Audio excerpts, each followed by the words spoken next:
This is the VOA Special English Agriculture Report.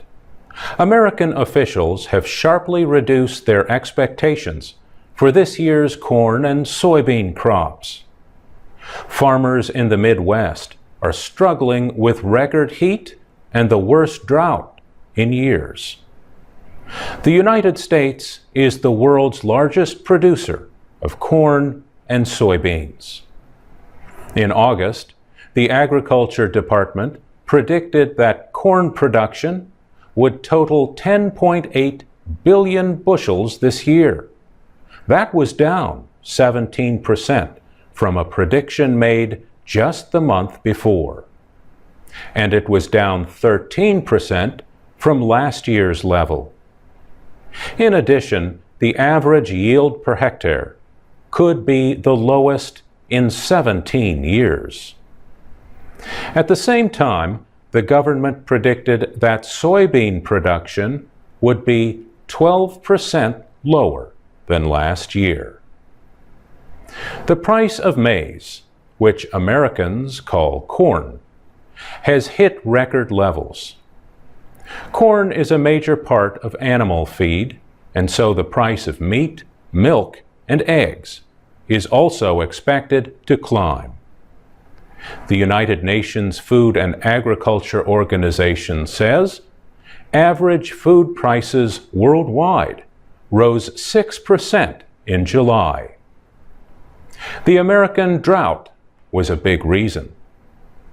Gawain Kripke is a food price expert with the anti-hunger group Oxfam America. He says drought in the United States affects the whole world because it is such a big food producer and exporter. The situation has renewed the fight between food and fuel. About 40% of the nation's corn crop goes into making ethanol. The production process leaves some of that in a form that can be fed to animals. Still, at least 1/4 of the American corn crop is now used for fuel. The United States requires that part of its corn crop be used in the production of biofuels. The use of ethanol has grown as government requirements have increased.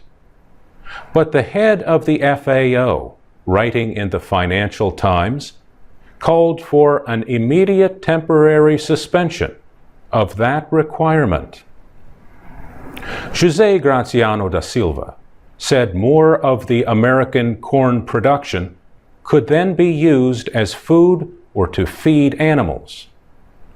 The American livestock industry is also urging Congress to suspend the 2005 law that requires ethanol in gasoline. But corn farmer Alan Bennett says doing that would hurt his town. This country relies on ethanol for 10% of its fuel supply, he says. Ethanol is good for America. The growth of the ethanol industry and competition for corn have helped parts of rural America that had been shrinking for years. For VOA Special English, I'm Mario Ritter.